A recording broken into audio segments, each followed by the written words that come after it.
on this champion. He has played it to great effect, I would say, but in this game, it didn't show. He was, I believe, 1-7, and there comes to a point that even though you have the right mindset coming to the game, you have the right game plan, especially with the draft that you pick. But if you're not as confident in the champion anymore because you keep losing on this Kindred, then I think that's a point where you have to change it up. Probably if Caspiel still wants to go with this heavy counter jungle, heavy invade style, then he might need to pick a different set of champions, like probably I was mentioning earlier, the Lee Sin. And I remember before, like Chiso mentioned, was that he kind of resembles a young Peanut. Then he might also look to some of Peanut's picks before, like maybe the Nidalee, which I know is also pretty strong at this patch. Also the Evelyn, which we saw in the group stages. I believe it was used by June on Mineski. Yeah. With that said, that's actually an interesting thing to bring up. Like, aside from Lee Sin, let's say, are there any other champions that you feel would be much more beneficial to the Kuala Lumpur Hunters to kind of ease things heading into this next game here? Yeah, I mean, I feel like the Nocturne actually is definitely something he wants to bounce back to. You brought up the Kindred. I mean, including that game, he has 2 losses out of the 3 times he's used him. So I also think that Kindred may not be the best jungler for them to grab. I think that if you have a jungler that can sort of be the one to initiate for KLH, that might work out better. I recall the Talia game that he had where he really just went off, and he also went off as well with the Nocturne. So I feel like these junglers that have their own forms of engage would be better for Caspiel. I feel like if you're talking about engage on junglers and counter juggling potential as well, I'm thinking of Caspiel's Olaf. It's a legacy pick for him. It could easily come out in this best of 5. If you go back to the previous GPL, it is something that he plays, and you know what Olaf does? He can engage at targets. He can also counter jungle fairly well, so definitely fits his playstyle.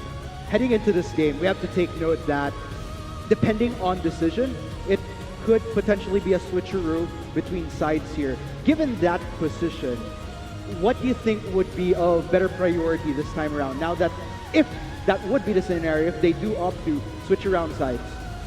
You know, I feel like if KLH are in the blue side, Caspiel is never going to be able to play either. I feel like it's an easy choice of bans on the side of Ascension Gaming, so it'll open up a lot of things in terms of the jungle matchup. Yeah, I do agree that I feel like Kuala Lumpur Hunters right now needs to get the blue side of the map, because in terms of the draft, if you have the blue side, you can at least open up one OP pick or one comfort pick for your team, because if they do lock in that Nocturne, then I feel like Caspiel will be more free to do what he needs to do so that they could get an early advantage. Alrighty. So with that said, game 2 gonna be very, very interesting sometime soon. But a little bit later on, guys, we're gonna be talking about the predictions. But I'd like to get any final thoughts prior to heading on to, are we going to be having any change of heart sometime soon, particularly from Chisto? But yeah, any final thoughts before we talk about those predictions? Just in case you guys might want to convince each other for a tad bit of a change of heart, maybe? I mean, on my end, I don't really think my mind's going to change. If anything, I feel like Game 1 further encouraged me to stick to my my earlier prediction, just because with the way we saw that Game 1 go, you can see Ascension didn't ever flinch throughout that entire game. It was just such clean play from every single player. They all performed their role well.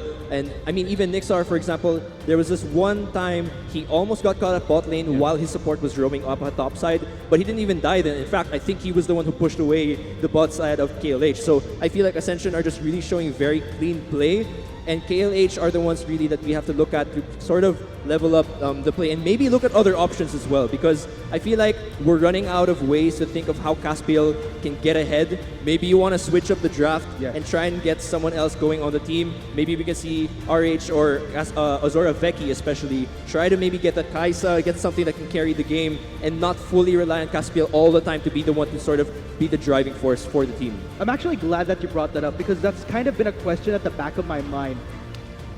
If not focusing too much on Caspiel, because I feel that if that's going to be a constant, it's going to be a little bit more linear for KLH and what they'll be able to field. If ever we see a different focus of power, a different tilt to who they'd ideally want to spearhead, who would it ideally be, and what type of draft would you expect from KLH? I actually think that it might not be exactly that we need to change the focus from Caspiel to another member of Kuala Lumpur Hunters, because if we were talking about earlier the matchup in the mid lane between RH and G4. RH did get one of the champions that he picked during the group stages. So it was kind of unorthodox. One of the pocket picks was that Aurelion Sol, and G4 navigated that matchup really, really well on the Azir, and he even got so much ahead. Not only because his team was doing really, really well in the team fights, catching out Ascension Gaming and punishing their mistakes, but also in the laning phase, he was going toe-to-toe with an Aurelion Sol. And to be honest, I feel like an Aurelion Sol matchup between an Azir, Aurelion Sol usually wins that because he can just keep on perma-shoving the mid lane. But G4, knowing the matchup really well, also having the better knowledge probably in the matchup, just kept on making RH essentially stay in the mid lane, not letting him roam across the map, so that Caspiel could probably help the other parts of other members of his team. And also in the top lane, in the bot lane, they put them in an advantageous matchup where Gnar was against a melee champion. In the bot lane, they put a Heimerdinger Rakan, which is also a very effective bot lane duo. So at that point, you already put your side lanes and other members in your team in an advantageous matchup, and they still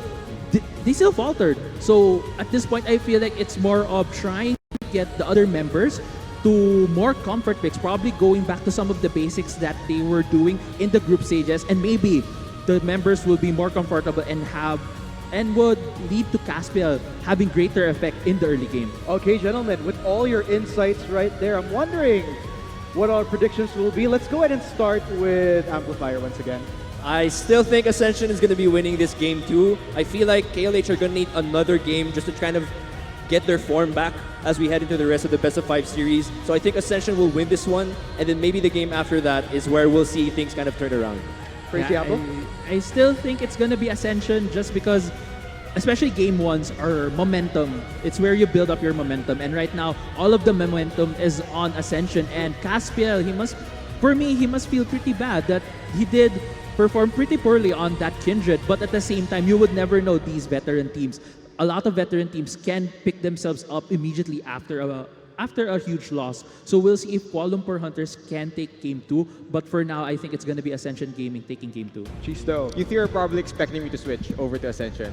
Honestly, we've known each other for a number of months. I wouldn't be surprised with KLH, but Alright, that first game is making me doubt Kuala Lumpur Hunters, but for game 2, I'm still gonna stick with the Malaysian squad. okay, so there you have it, guys. Still, none of these guys have changed their predictions just yet, but I guess this time around we'll just have to see. KLH, the bigger question, 1-1. Is it a possibility, or are we going to reach match point so early on with a 2-0 from ASC? We'll find out in just a bit. Once again, we'd like to welcome everybody to the stream of Globe Conquerors Manila, the playoffs live here at Mo Arena, and of course, with many thanks to our partners right here, as this event is presented to us by Globe and organized by Garena, with our major sponsor Lenovo, powered by Intel, with special thanks to Bacchus Energy Drink. So I guess that's it, gentlemen. I'm raring to get into the game. Later on, we'll be passing it over to Asarai and Riku once again. I've been Arctic. With me is Amplifier, Crazy Apple, and Chisto. We'll see you guys after the game finishes.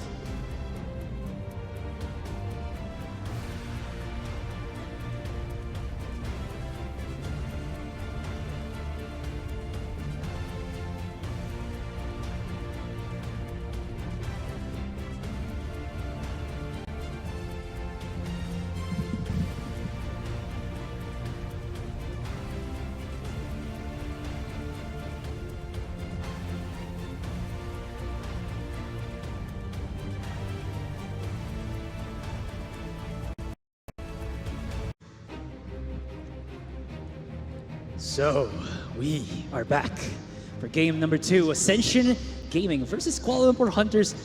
Like the analysts that we're talking about, or rather from us, did not expect that Tom Kench top to happen, but I feel Kuala Lumpur Hunters were also caught off guard that they were baited in to get that Heimerdinger. Anyways, what do you think is going to happen now? Just as you mentioned, there were a lot of things that weren't expected, especially on Ascension Gaming side. Pyke wasn't played at all by Rich during the group stages, and as well as a top Tom Kench. So I bet Kuala Lumpur Hunters were a little bit not prepared, I guess, especially during the early phases of the game. It didn't work out in their favor, but consistent ban on towards that Malzahar because one of RH's successful mid lane picks, they're not gonna let that through. So obviously, in terms of mid lane matchups, G4 has a very wide champion pool. Meanwhile, for RH, he does have a few things up his sleeves, but it's more like a lot of utility going around for RH on this one. Yeah, I mean, one thing that I kind of noticed from RH as well that I've seen before from Aurelion Sol players. Once you hit at least level 4, level 5, even before you hit that ultimate mark of yours, you kind of rotate immediately from either top or bottom because of just that e-mobility that Aurelion Sol has. And we never really saw that. I think it was more because he was so heavily invested into trying to contain G4 as well in that jungle, even though they kind of, made a little bit of moves into the red side jungle of Ascension, it failed and they immediately just went away. Exactly. Just as you mentioned, it failed, but then again, because of this, there's a lot of priority onto Rocky's side. So no questions right there, immediately locking that Camille. And I bet KLH is most likely expecting that because instead of a Camille, they banned out that Nocturne. But in response to this, we'll have to see if they're gonna lock in. This was the Rek'Sai. You're very happy about this. Rek'Sai was used against Bigatron back at group stages before, and Kuala Lumpur Hunters has a lot of surprise picks. Again, they're the only ones that picked Rek'Sai. They're the only ones that picked Leona, I believe, on day 4. So I'm expecting KLH really want the momentum back because, again, ASC, very, very scary. This looks like an 8.14 setup. Like where you have the Rek'Sai, just go in with the Void Tunnels, and then you just smack in with the Galio on his ultimate. Really disgusting to actually look at. Like you're thinking, oh, how are we going to use offensively this Galio ultimate? Well, answer with that is the Rek'Sai. Another thing that I kind of want to point out here is that I know that Rek'Sai isn't really on the highest tiers as a jungle, but as a Rek'Sai player myself, I feel like she has a really good pathing as a jungler, and of course with the tunnels itself, you can actually easily bypass wards that you would think that with a non-tunnel over type of champion would be easily spotted out. But with the Rek'Sai, it's a bit more creative, and she has also pretty good spotting out with that tremor sense of hers. Exactamundo there, Azurai. A good pathing for Rek'Sai. A lot of more openings in terms of opening up for Caspiel in creating the early game lead. But moving over to Ascension Gaming, we see that it's a Tahm Kench and a Misfortune. Obviously, one of the best picks of Nixar here, and they do manage to secure that for themselves. But Tahm Kench, I believe it is still going to be potentially be at the support lane, especially if you do have an enemy Rek'Sai. You do want that safety from that for that Misfortune. It could still go either way. Like I know that Rocky would have a huge, or of course a high percentage chance that he can use this Camille, but I feel like it could also go into the hands of Lloyd because Lloyd has shown to be a very versatile jungler who likes the jungle carries. And one of those carries that also has a really good, I would say, level 3 power up is the Camille, or actually even level 2, but level 3, yeah, because you just have that, Shingeki no Kyojin, just go in with the grapples to initiate the fights, and it could be a really good catch-up, which is what Ascension did on game number 1. Yes, indeed. But again, just as you mentioned, a lot of flexibility for Ascension Gaming here. We still don't know whether or not the Camille is going to be on Rocky or on Lloyd. But in terms of statistics, Lloyd hasn't played Camille in the group stages just yet. But it has happened before, playing things that haven't been played in the group stages and bringing them here at the semifinals. But so far, Irelia Azir obviously targeted to G4 because that's one of the key picks that's already missing at this point. And a lot of flex again going on for ASC. Fiora, one of the good top laners as well for the side of Shiro, so they don't want that as well. Kaisa, so they're missing an AD carry. Either they pick a safe lane, maybe an Ezreal, or to supply the damage if Shiro, or rather Caspiel, is going to the bot side of the map constantly. So I suppose, what do you think, Azurai? What would be the best AD carry? Against a Misfortune, I would really want to see an Ezreal here, but it could actually also be maybe a Xayah, but they pick up Tristana. Tristana. I think I saw this in the morning at Challengers, NA Academy rather. But Tristana is pretty interesting. It is actually the same bot lane. Braum and Tristana works really, really well. Come late game, you do have at least that backup plan. If your early game doesn't work, you can rely on Veki for the plays, for the resets. Vel'Koz for G4 has been played at day one on the very, very first game of group stages. Aatrox goes past at the final rotation. But I feel like this is going to be another interesting match, Asurai. So it was pointed out to me way before that Fiora is a really good counter to the Aatrox, and they just set this up. And is that really? I think it is. Okay, so KLH bringing out the Wombo Jumbo combo. We're gonna be seeing the unstoppable force of the Malphite brought to the Summoner's Rift. What can this do? Malphite, as a champion per se, is really good against AD matchups because he has, basically anti-AD skills, and he scales, I believe, with armor, and that's just gonna be really good in order to kind of keep at bay Rocky. And once the team fight comes out, it again, unstoppable force, really good for initiations. I'm just so amazed by the draft right now because there's a lot of things that didn't appear in group stages. We'll see Rocky on the Aatrox. It looks like that's going to be a Camille jungle instead. But looking at Kuala Lumpur Hunters, dynamics have shifted, obviously, because usually we see Caspiel having a lot of, especially using that Kindred, but now the weight in terms of positioning, being safe, and making sure that they transition well once the mid to later phases of the game appears, falls onto Veki as well. So it's Caspiel's, turn to keep up with the pressure and make sure that they remain focused throughout the game. Yeah, man, this is like a hashtag throwback to the, what season was that? Maybe season 5, where this type of composition was what we saw every single time. Anyways, we're gonna be going for game number 2, and you can see here, Kuala Lumpur Hunters again, their bag of goodies. It's not done. Like, they're basically like Santa Claus here in August. They have like a ton of stuff, presents for us to kind of just enjoy, and we're little kids opening it up. Very bad analogy, but anyways, we're just gonna head on up for game. All right. But yeah, so we're going to be looking at Azora Veki here, who is going to be playing on the Tristana. And like you said, game number 1, he wasn't really in the driver's seat in terms of leading his team to victory. His Heimerdinger was a little bit subpar, but now with the Tristana, he can't do that anymore. He has to be efficient with his positioning, good with the matchup against a Misfortune, which I feel like could be really bad. But anyways, let's get to game number 2.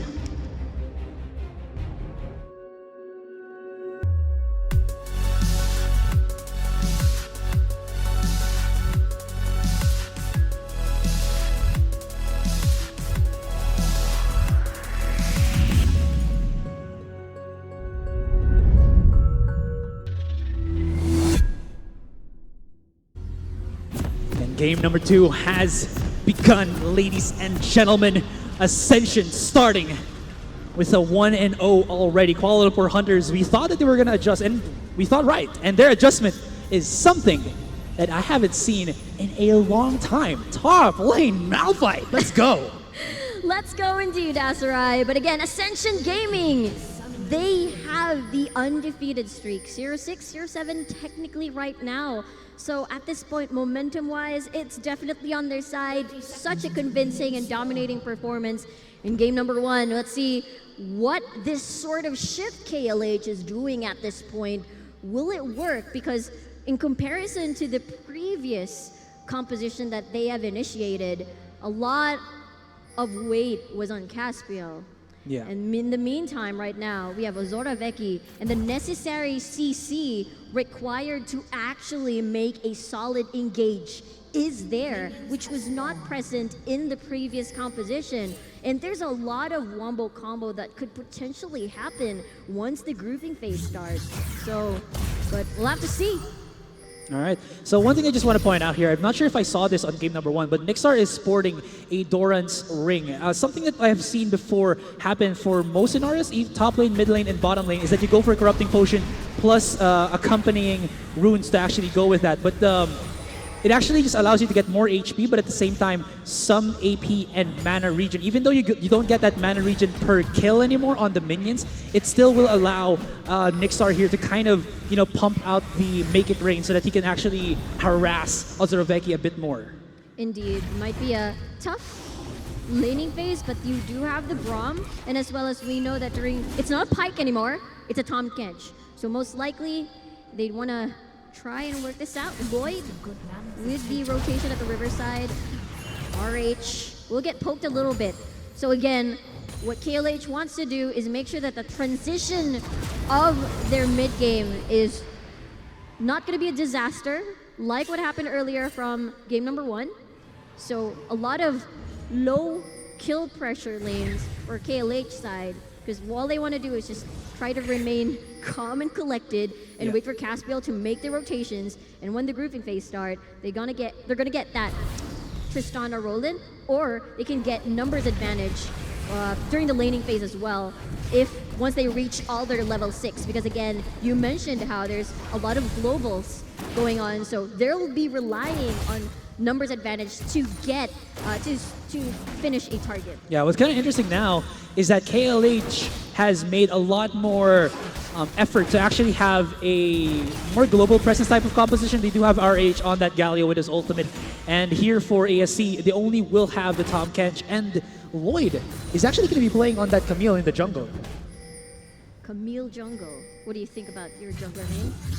I mean, it just, again, I think like Lloyd just really wants to go for these level 3 type of junglers, that he just wants to have as much power as possible with that mobility of his. And KLH, I think because they didn't like Caspiel's performance on the Kindred, they kind of want to match that with a bit more response and more utility in terms of his picking, so they went for this Rek'Sai. But Rek'Sai surprisingly has good enough damage as well, so you got to respect that to a certain degree. And Caspiel spotted out here on the blue side with that ward right there.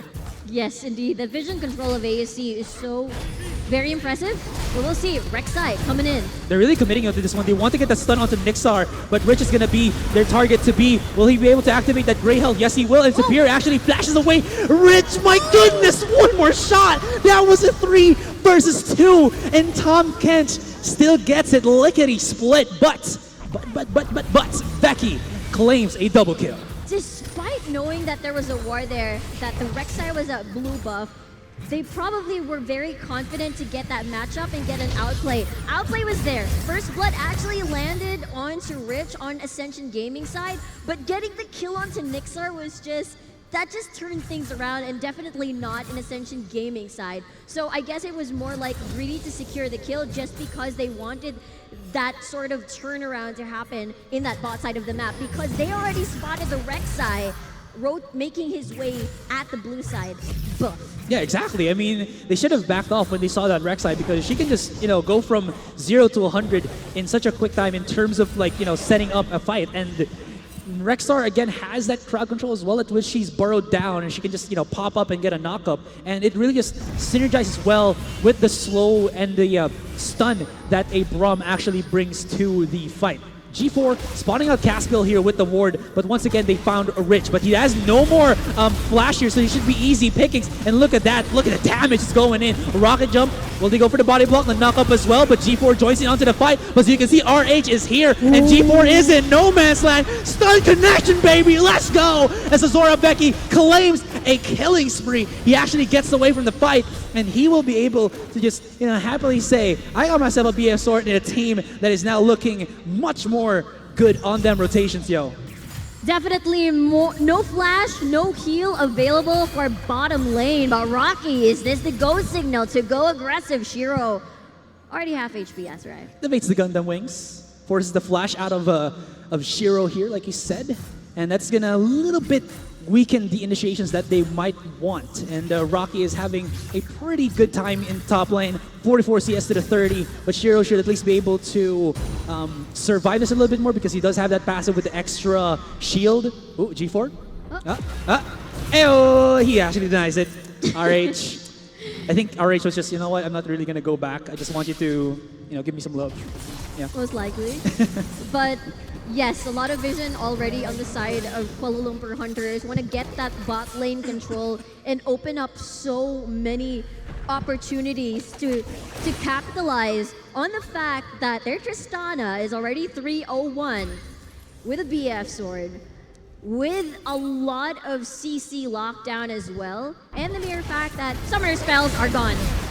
Man, talk about fearless. Zoraveki does get the stun connection onto Rich there, but at least Nixar won't take any damage. But this is putting a little bit of pressure into the bottom lane, so we might see Lloyd hug the bottom side a bit more, just so that once he gets that ultimate of his, KLH would almost always be overextended, because something that maybe some people have forgotten is that Tristana, once you have that E of hers, when you get that last hit, it pops onto the whole minion wave and it softens it up. So even though you try to control the wave, it'll still push much faster than you thought it would be.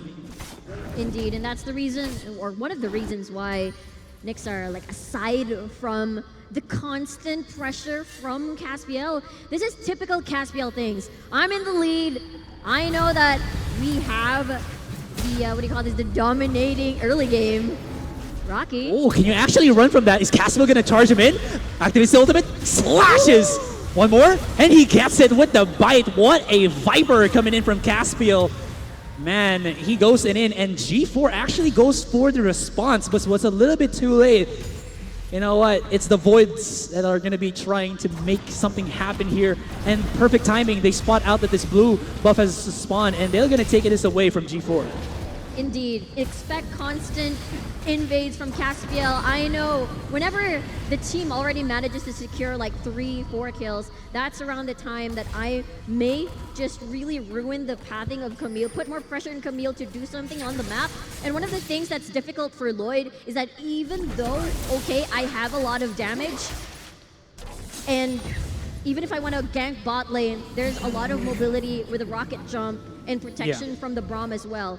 One of the facts that we've seen so far, despite having the Devour from the Tahm Kench, Nixar is still getting CC lock, or Rich is actually being focused first, and they're fine with that because that is still gold pouring onto the pockets of Zoraveki, which will transition pretty well looking our base from what we're seeing so far. But take note, Ascension Gaming is a very experienced team. They are, again, the defending champions. So in terms of trying to mitigate their losses, they just make it up into constant farming and focus and not letting it get to their mental state. Yeah, something that I kind of want to point out, I believe the analyst desk kind of rushed up on this when they were doing that pre-show of theirs, is that KLH, well, you know what, never mind, we're just going to go in the flash, and here we go, further beyond, the hero comes in, RH with the ultimate, but immediately they just back away. Lloyd joins in as well, and G4 is coming in from the bottom side, walking to the lane. Zoraveki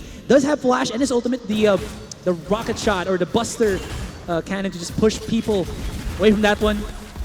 No damage, no kills will be had, but you can see how much investment KLH is bringing into this bottom lane, and this is what I wanted to just brush up on is Caspiel. Once he starts rolling, he gives a lot more loving to either mid or, well, in this scenario, bottom lane. But obviously, here comes a gank. Oh, right? Look at that. He actually headbutts Lloyd right there, and he is just getting so much laser damage. Caspiel goes in. He actually goes for the 1v1 trade, and he will get traded himself. Bottom lane wise, though, Nixar opens up, but he gets bombarded with the damage and up or devour his teammate for safety. And even though RH is, well, gonna respawn in a couple of seconds, dies to that initiation, Kuala Lumpur Hunters does not optimize that. They optimize it with a kill onto Nixar. Yes, indeed. So beautiful shielding there by the Braum. Good protection. But just as you mentioned, because of that rotation, they had to leave Nixar all alone in that bottom lane. But just as we've gathered so far from the playstyle of Ascension, even though, let's just say, bot lane may be failing, there's still G4 and as well as Lloyd and Rocky that would be a headache in the mid phases of the game. But 401 Tristana, the Storm Razor, very, very confident in terms of plays for KLH. And aggression as well from Caspiel in terms of making a rotation. Obviously, Lloyd wasn't supposed to die there, but because of Caspiel's punish at the mid lane, it was actually, they managed to get a consolation prize at least. Yeah, consolation prize indeed. And another thing that I'm kind of might be wary here for Ascension is that as this Tristana goes in, you have to remember, I feel like Tristana is probably the best ADC to go for sieges. Just because you can hit that E on towers and then you just deal so much damage. Indeed, so much damage for Ascension as well, for Nixar on that misfortune. You saw how chunked the Tristana was. Already ready to dirt. Here comes the gank. Does have a barrier and a flash, but this is a 3-man initiation there. The follow up with the taunt and just, knock up City. And they get that one. This could actually open up the possibility of a dragon to be taken, and they have some set wards for that to actually be done. But in the bottom lane, you can see Nixar is really forcing this wave right here so that they can put wards themselves as KLH tries to deal with that wave. Good point there on the vision. Obviously, Ascension didn't have any defensive wards, but look at that. There's the gank. Oh! 3 in the middle, quite quick from them. Rocky actually goes in, but doesn't really have to. RH taken down once more. Caspiel comes here from the side, and it seems like if Ascension can't get bottom lane, then let's just go mid. Exactly what we've been mentioning. How yes, G4 is still one of those key players in the side of Ascension Gaming, especially on the Vel'Koz. It just worked so well for them during game number 1 group stages. But look at this. Here comes an engage. They will be committing into this one. Frozen Fissure activated by the Braum, but look at the laser, forces it out, and no more damage will be had from G4, but Rocky has joined in with the TP as well, so this is a 5-man rotation from Ascension, and they claim 1 kill. And I believe Shiro did want to jump in on there, but not really gonna happen for him. Caspiel, though, knows that there is a little bit of vision for their side, but this is spotted out by Ascension, so they might want to counter this, but Nixar has actually backed up into base, G4 is in lane, and Lloyd is back in jungle. So, good response here. Good response here indeed from KLH, managing to get the Mountain Drake after suffering from, or no, rather coming from that skirmish from earlier, knowing the fact that Rocky already rotated at the bottom side of the map, teleported rather. But looking at what's happening right now, it seems that, okay, Nixar obviously having a difficult time in the bottom side of the map, but just as I mentioned, you still have a lot to worry about. You've got Rocky, Lloyd, and G4 as well. But the thing is, because of the peel that KLH has in their composition and the burst and the CC lockdown, it's one of those things that really directly sort of counters their composition. The Shield of Braum will just really mitigate the damage from the ultimate of a misfortune and as well as the Vel'Koz ultimate. So a lot of skill shots could be denied. If that's not available, rocket jump just to avoid the skill shot. So for KLH, they have a lot of options in terms of keeping themselves safe and as well as engage just to try and secure the kill if they want to. Yeah, and you were mentioning how, Nixar kind of wanted to get away from Becky, but immediately Becky just goes to the top lane as well because, well, tower has been taken down, so might as well work to the top lane and get that other top tier 1. And this could, again, open up another objective here. This is KLH efficiency to the max. I mean, for this game, they went for Dragon, they got the bottom tier 1, and now they're going for top tier 1 plus a Rift Herald. This is just all objectives going into their hands. And now, what was that? What are you doing? And Nixar actually gets blown up. Misfortune was in no chance to actually escape that one. Caspiel trying to run away, and he was just baiting in Rich all day long. But miscommunication from Ascension, and they get broken down. And Azora Becky, he's not even done. He's just gonna dive in and chase onto G4, and poor G4, he's just gonna be a fried calamari. The Voidling with the tentacles is taken away from the board, and that's gonna be a 4-for-1 exchange in favor of KLH. Wow, there was a lot of things going around that Rift Herald area, but I guess they got the deny on the Rift Herald, correct? But Yeah. then again, they sacrificed so much just to get that deny, and they suffered a lot, putting a lot of gold on Ozora Veki at that point. And there's a very good, what do you call this? It's very linear. If you see the Abyssal Voyage in, you can set up that taunt, set up that CC. Anything can go here. Shiro, it's gonna be fine. He's gonna be A-okay. gonna be good. But going back to what I was saying earlier, if you Abyssal Voyage in front of 4 people, there's a ton of CCs that could immediately deny the air quote surprise attack that you were planning. And obviously Nixar had to suffer the consequences, such a squishy target, and one of the primary targets as well that you want to take out. But so far, so good, looking for KLH, and the gold lead is slowly going in favor in terms of like, it's not a 2K gold lead in comparison to the rest of the game, but now it's just slowly gapping up. Gapping up. I mean, this is just giving me shivers right here. We were like a little bit worried for KLH, what adjustments they'll do to actually come back into this this second game. And immediately, from what looked like to have been a more lane dominant matchup from game 1 that they didn't really execute properly, they still kind of go for the same thing. But now they gave Veki something that he seems to be enjoying properly with that Tristana, and it is working wonders for them. And another thing that you gotta take note here is that Ascension, it feels like they don't really have a sieging comp. They have a push comp, but it can be easily countered with Arhedge's, I would say, wave clear with that Q of his. And look at that, it's easy to clear out, and they still haven't gotten any towers yet, maybe from the bottom, because Rocky has been setting it up for such a long time.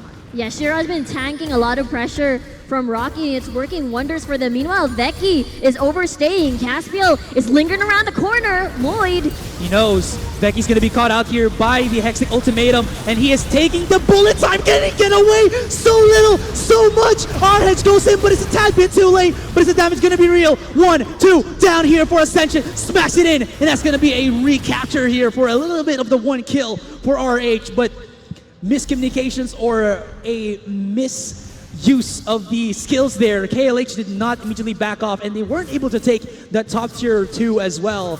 And Ascension, you know that they were happy to take that away from KLH. definitely happy about that. Ascension, KLH had no wards at the blue side, rather at the blue buff jungle of Ascension. So in terms of overextending, it wasn't very safe for Veki to, overstay his welcome. But Caspiel was just lingering around the corner, perhaps expecting maybe a 2-man collapse, but probably didn't calculate the fact that Lloyd could be on that side as well. But meanwhile, the tier 3 turret at the bot side already taken after so many attempts by Rocky.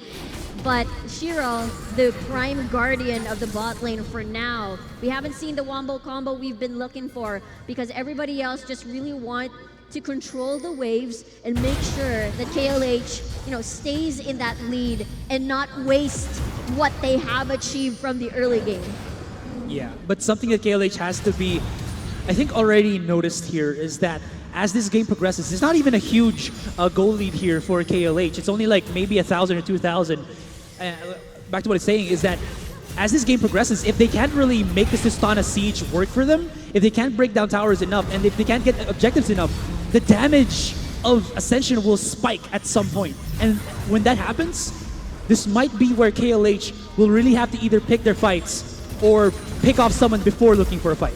Thing is, there's a lot of options for KLH to gain the numbers advantage as well. So they're probably gonna try and establish a lot of vision just to make sure that the pickoff that Ascension Gaming is looking for will not happen. See how very, very careful they are in terms of denying vision around the map, and as well as establishing more information for themselves just so that they know where to go and make sure that Veki will be safe, because again, their primary damage dealer would be Veki, especially during the later phases of the game. See the positioning of Veki here. He wants to get that 1 pop. Maybe if he gets like 1/4 damage onto somebody, then KLH will drop. Because right now, I feel like KLH, they're ready for a team fight. And we haven't really seen Shiro in any of those. Like you said, he's just been trying to control Rocky onto the silence, but now that the silence are gone, maybe it's time for them to actually force a fight. But he's still gonna try to at least keep Rocky at bay and give more time here for Veki to go for the farm. I mean, okay. All right, so they're gonna go here. He actually just jumps in, Hextech ultimatum, but this is also gonna be RH finally gonna be able to give Lloyd some lovin', and Veki, what looked like to be Lloyd to get him on the previous round, he's gonna get him on this one. Bullet time activated, but now as you can see, they just deny it, and Nixar is so low. Look at his HP, one sliver, baby. And Azora Veki, you know he wants it. Slow down by the key of G4, and they just go away. And, well, we saw two scenarios. One, where Lloyd was successful. Second, where Lloyd was unsuccessful.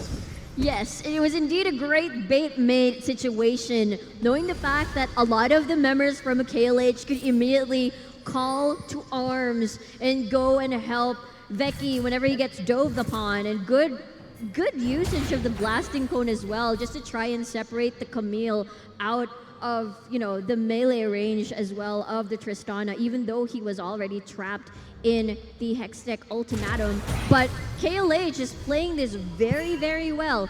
I did mention that if Nixar doesn't work, they'll be reliant on G4. Oh! But Okay. almost, but not Just quite. a little bit.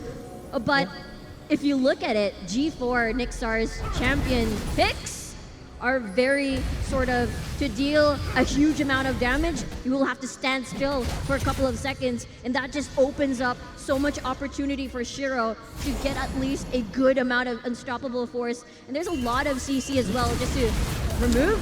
Speaking of Shiro, he actually will take quite a bit of damage here, but you know what, like I said, he is armor type, so he should be able to absorb quite a bit of beating from Nixar and Lloyd, and he just, you know, shrugs it off. But now Ascension is putting their hopes onto Raku, who has been split pushing forever. Hasn't really joined a fight, if I'm mistaken, maybe just one or two, but for the longest time he has been doing this for a good chunk. And now this is kind of opening up some avenues for Ascension to actually get, you know, control of this map, and they might be able to take that bottom tier 2, but what's sure is that mid tier 1 is finally broken down, and that'll open up the possibility for a little bit more warding into either the dragon side or the Baron side. Yes, and Ascension is playing this very well. Okay, we know that your Tristana is such a very scary champion right now with Veki, but at this point we still have Rocky with a split push, we have good wave clear, but CG-wise, Veki is doing wonders at this point. Oh, the hero icon go further and beyond. RH goes in with the ultimate 3 man's on. RH, are you kidding me? They go in with the knockup, followed up with the bomb. Azura Veki, very low, gets blown up by Nixar, and they still have to respect Ascension. They do claim 2 and that mid tier 2, but you can see the combo coming out from a KLH is just pristine. How can you answer that? Bullet time was actually canceled, but the mere fact that Veki was eliminated by a lick from Rich, that was practically a team fight loss already for KLH. If Veki in the 25-minute mark dies, their primary source of damage will be non-existent. Let's take a look at the replay here. Good job by the side of KLH being aggressive, pulling the trigger. But Azora Veki was already half HP. Look at the 3-man taunt. Bullet time being canceled, but Veki is so low, and Rich did his job. And that's the reason why, even though there's 4 members already alive, still from KLH's side, they were forced to back away just to minimize more losses that they could suffer in time. Man, I feel like Rich might have a subtitle or like a title here, The Opportunist, because you saw his spike game, he found some opportunities, and you can even see his top catch game, and you can find some opportunities right there. Now, because of that, even though they lost Azora Veki, he doesn't have flash or heal here, but he is okay. Azora Veki is gonna take so much damage, but that did bait out the ultimate of G4, but although heal was expended on that one, yes. KLH, Veki, more specifically, getting a little ballsy here, knowing the fact that there's no vision for KLH, just rocket jumping, just for that aggressive burst of initial damage. But Rocky slowly creating a bleed at the bottom side of the map rather. And Shiro is always on guarding duty, not being able to get that full-on team fight potential that KLH is looking for. And meanwhile, just like the previous game, KLH just wants to get more Baron control, get more strength, get more power on their side, just to maximize how strong the Tristana is for now. And they are going to be using that. Once they push this out, once again, I feel like they're going to go try to maybe go Baron or at least force the mid. Although the mid one, only the inhibitor turret or tower is remaining, it's still going to be very difficult for them. They spun out Rocky. If they can at least bring out Rocky, this will open up some possibilities for KLH. But for the meantime, they are playing safe. They know that they have control of the map, so they're not kind of forcing anything here. So they're just getting objectives that they're sure, at least Ascension, even though they contest, will still be in favor of KLH. So now that they see that, again, Rocky's out of the equation, Cloud Drake will be easier, and this will actually help out KLH even more because they can rotate faster to defend the lanes. Definitely, good point there, Asteroid. More rotations, faster rotations rather, for KLH with a double air Drake on their side. But again, it's all about keeping Veki alive in team fights. And one of the scary things that could happen is one of those aggressive plays that we've seen from Veki, just rocket jumping just to get that initial burst, but not having vision to make sure that that certain move was the best play, sacrificing your rocket jump, of course, to initiate, to land the damage. Hold on. Oh no, I see you, Force Flash from G4. Lloyd has to go back and look at that lineup. The damage is real onto Superior, but Azora Veki actually backs away, so he's gonna take minimal from that one. Although there was a TP from Shiro. As you can see, Rocky is still into this one. Huge bullet time coming in from Nixar, but now he's in no man's land, and Azora Veki goes in wild. Still Lloyd finds the midst of it all, and now the damage is coming to fruition for Ascension. As they lose Azora Veki, KLH has to back away because now they have no heavy right clicker, but Rocky is still here. I believe he still does have a stopwatch, so if ever he is in a tight spot, he can activate that and maybe Rich can just get him away from that one. But you can see already what I said, is that when Ascension finds Veki, they have so much damage to work with. Exactly. So much damage to work with indeed. They have to be very careful. I was just trying to mention how using the rocket jump is fine in terms of using it offensively. Just make sure that you'll not suffer the consequences of getting dove upon, because there's and suffering damages from key members such as Nixar and G4 on this misfortune, and as well as this Vel'Koz. So what Veki wanted to do was, okay, the nearest target, the nearest vulnerable target there was Nixar. He was open, but just as we mentioned, there's a lot of people that could potentially dive on you. Rocky has been split pushing all this time, but when he joins the fight, it's just a headache to deal with. As you can see, the primary engage failed, but when they saw the opportunity, everybody lining up, and knowing that the bullet time didn't hit nobody, they hit somewhat damage, but Azora Veki was just open for Lloyd for the taking, and Rocky just played cleanup squad for Ascension Gaming. But we'll see Baron being started here for KLH. Here we go. First Baron of the game. And there's not much red here for KLH, but they are doing some decent damage. And now ASC knows about this. The Wombo combo, here we go! There's the ultimate as well. And Veki is now not really in the middle of the fight, but he has been activated with the Hextech ultimatum. Does get a double kill here, and is looking for Lloyd, but actually misses the jump on that one. Rocky wanted to go for a flank onto the side, but he was actually left a bit too much. You know what? They were saying, oh, we're gonna go in, Rocky. But then Rocky was like, no, wait for me. But it didn't really happen.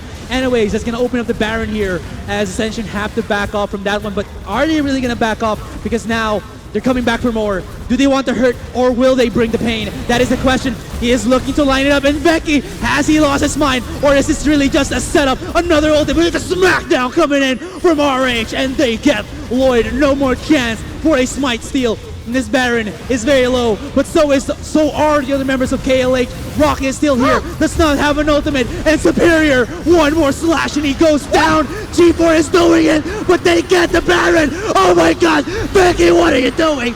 And now G4 gets a triple kill. What the hell was that? And as you can see, the lasers just coming out from G4 as he disintegrates literally 3 members of KLH. massive fight there for Ascension and KLH. Ascension tried their best to deny the Baron take. So many Baron baits done by KLH, but Becky's positioning made him last so long that he managed to do his job, and Baron buff already taken. The question is, they did take the Baron buff. Who has the Baron buff left? There. I believe Rom. it's Rom. I think it's top and jungler. I could be wrong though.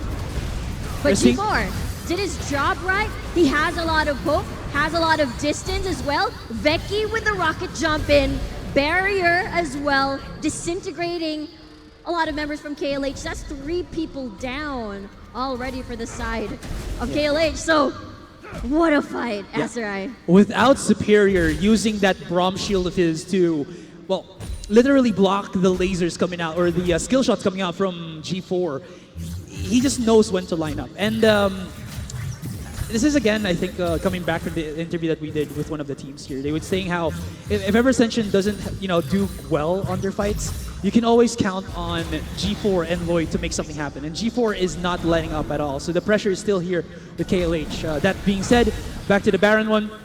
The only one who was able to survive with the Baron buff, I believe, was only Shiro. Superior was taken down as well during that bout again when they were in front of the pit.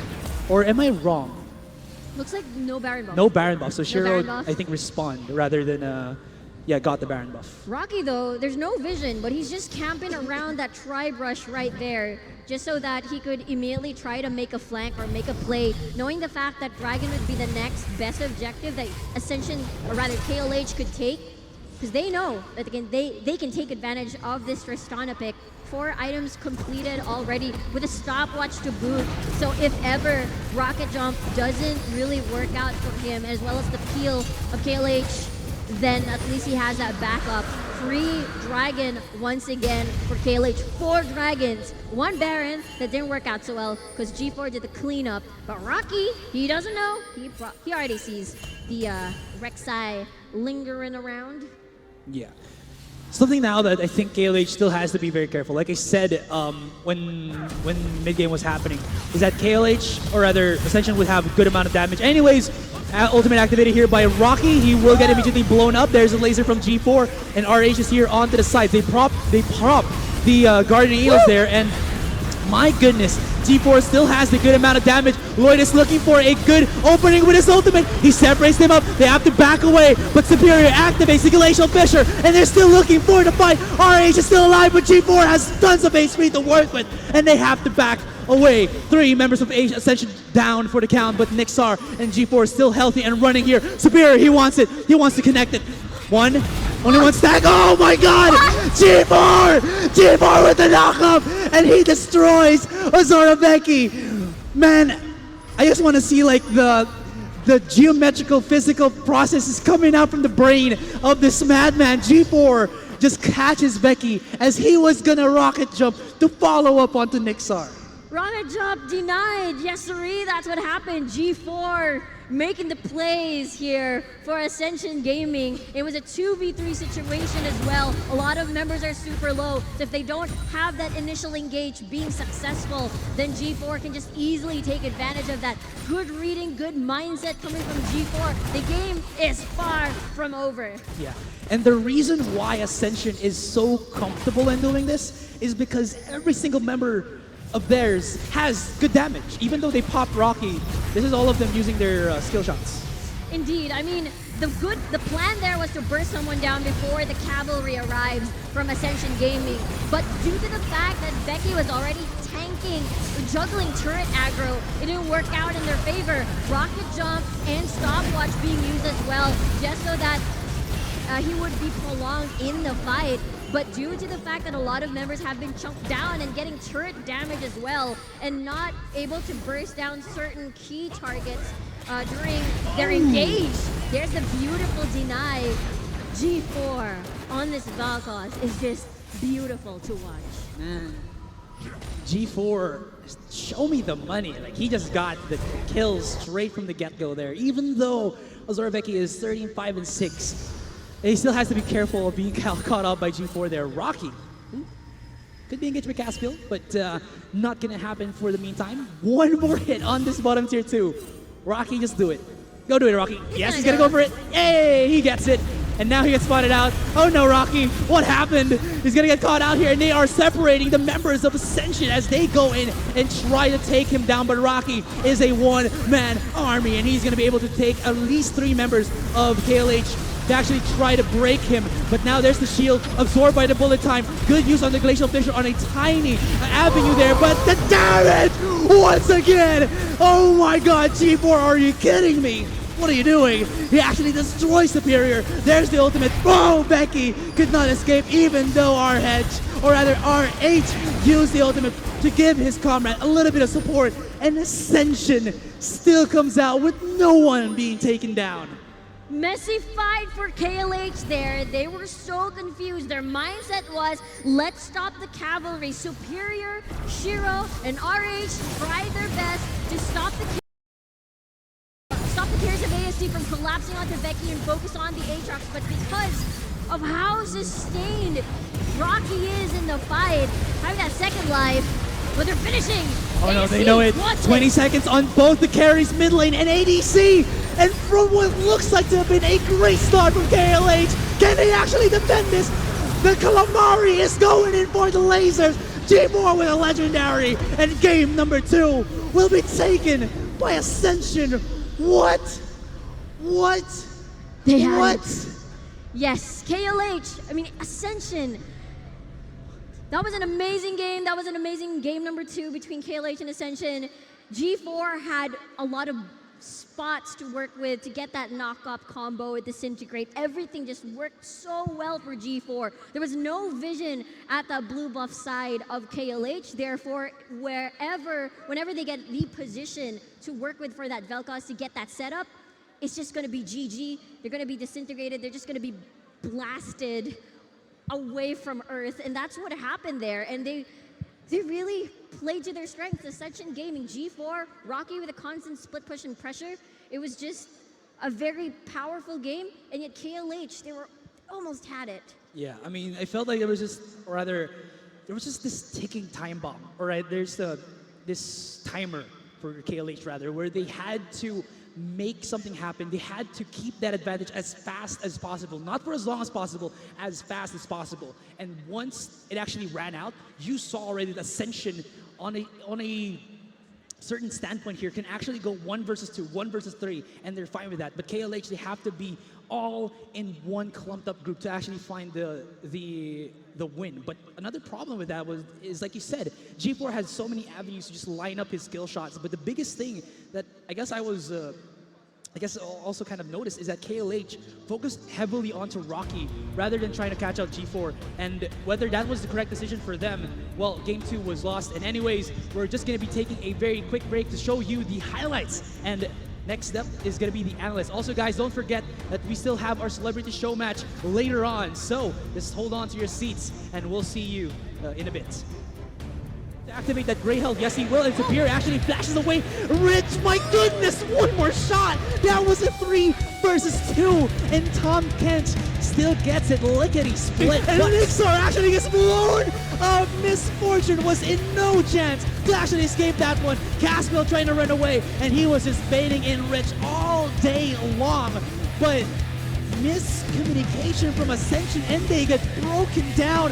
And Azura Becky, he's not even done. He's just gonna dive in and chase onto G4, and poor G4, he's just gonna be a fried calamari. The Voidling with the tentacles is taken away from the board, and that's gonna be, Becky's gonna be caught out here by the Hextech Ultimatum, and he is taking the bullet time. Can he get away? So little, so much. RH goes in, but it's a tad bit too late, but the damage is gonna be real. 1, 2, down here for Ascension, smacks it in, and that's gonna be a recapture here for a little bit of the 1 kill for RH. But oh, the hero icon go further and beyond. RH goes in with the ultimate. 3 man's on. RH, are you kidding me? They go in with the knockoff, followed up with the bomb. Azura Becky, very low, gets blown up by Nixar, and they still have to respect Ascension. They do claim too. Oh, I see you. Force splash from G4. Lloyd has to go back and look at that lineup. The damage is real on the Superior, but Azora Becky actually backs away, so it's going to take minimal from that one. Although there was a TP from Shiro. As you can see, Rocky is still into this one. Huge bullet time coming in from Nixar, but now he's in no man's land, and Azora Becky goes in wild. Still, Lloyd finds in the midst of it all, and now the damage is coming to fruition for Ascension. As they lose Azora Becky, KLH has to back away because now they have no heavy right clicker, but Rocky is still here. I believe he still does have a wombo combo. Here we go. There's the ultimate as well, and Becky is now not really in the middle of the fight, but he has been activated with the old Hextech ultimatum. Does get a double kill here, and he's looking for Lloyd, but actually misses the jump on that one. Rocky wanted to go for coming back for more. Do they want to hurt, or will they bring the pain? That is the question. He is looking to line it up, and Becky, has he lost his mind, or is this really just a setup? Another ultimate with a smackdown coming in from RH, and they get Lloyd no more chance for a smite steal. And this Baron is very low, but so are the other members of KLH. Rocky is still here, does not have an ultimate, and Superior, one more slash and he goes down. G4 is doing it, but they get the Baron. Oh my god, Becky, what are you doing? And now G4 gets a triple kill. Anyways, ultimate activated here by Rocky. He will get immediately blown up. There's a laser from G4, and RH is here onto the side. They pop the Guardian Eagles there, and my goodness, G4 still has the good amount of damage. Lloyd is looking for a good opening with his ultimate. He separates them up. They have to back away, but Superior activates the Glacial Fissure, and they're still looking for the fight. RH is still alive, but G4 has tons of HP to work with, and they have to back away. 3 members of Ascension down for the count, but Nixar and G4 is still healthy and running here. Superior, he wants it. He wants to connect the members of Ascension as they go in and try to take him down, but Rocky is a one-man army, and he's going to be able to take at least 3 members of KLH to actually try to break him. But now there's the shield absorbed by the bullet time. Good use on the Glacial Fissure on a tiny avenue there, but the damage once again. Oh my god, G4, are you kidding me? What are you doing? He actually destroys Superior. There's the ultimate. Boom! Becky could not escape, even though RH used the ultimate to give his comrade a little bit of support. And they know it. 20 seconds on both the carries, mid lane, and ADC. And from what looks like to have been a great start from KLH, can they actually defend this? The Calamari is going in for the lasers. G4 with a legendary, and game number 2 will be taken by Ascension. What?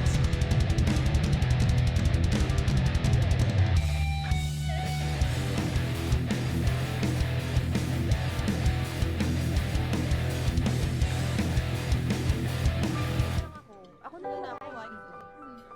Sige, nood I'm na. gonna call this tutorial Jump Blush Look for your Oppa. So let's get started. So the very first thing we're gonna do is we have to make sure that our face.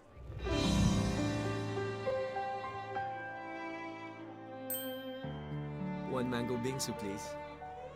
Sir, one mango bingsu. May I have your name, sir? My name is John D. John D. I mean Sir John D.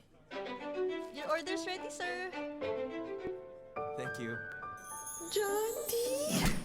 Search nga. Ay, walang internet. Sa bahay na nga lang.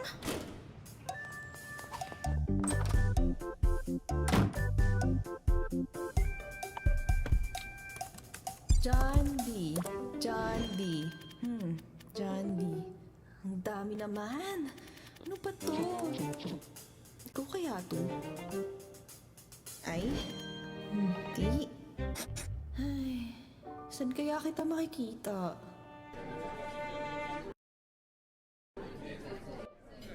One mango bingsu for John D. Jahandi! Jahndee. Jahandi.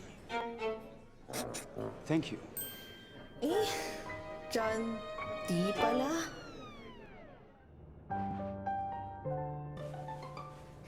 Sa Instagram kaya? John D. Ay, sporty! Ha! Wala na namang net! Mishka, patagal ka pa ba dyan?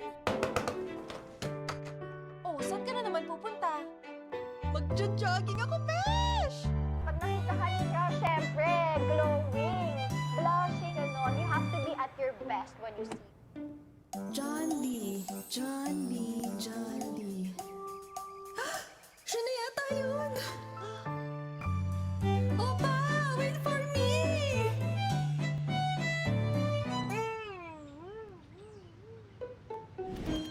Mali na naman. Ba't di kita mahanap?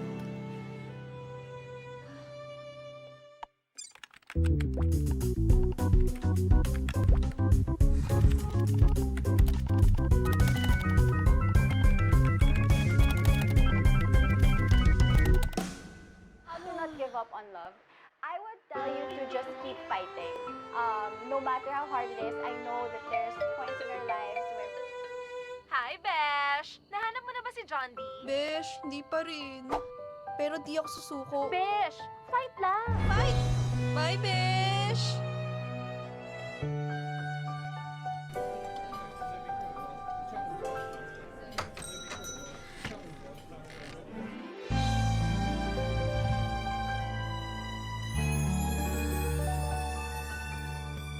One mango bingsu for here. One mango bingsu coming up. We'll just call your, I'll just bring your order to your table, sir. Thanks.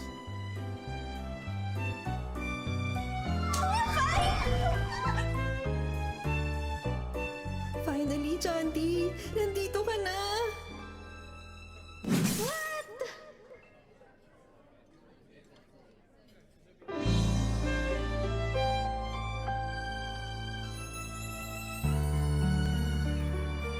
Ay, twins pala. Mango bingsu? That's my order. Thanks, Mishka.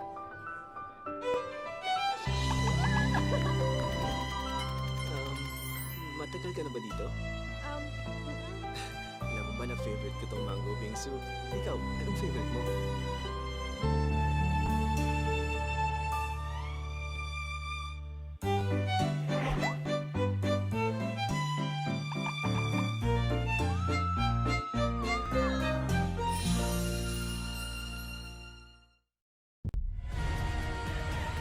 And welcome back, ladies and gentlemen, to Globe Conquerors Manila Live right here at the Mall of Asia Arena. We have just came from two very intense games. Who would have thought that second game right there, Kuala Lumpur Hunters almost had it right there, but in one fell sweep, Ascension Gaming able to turn things around and break up that second game right there. And of course, currently we are looking at match point in this best of 5. But before we dig into what exactly happened earlier, of course,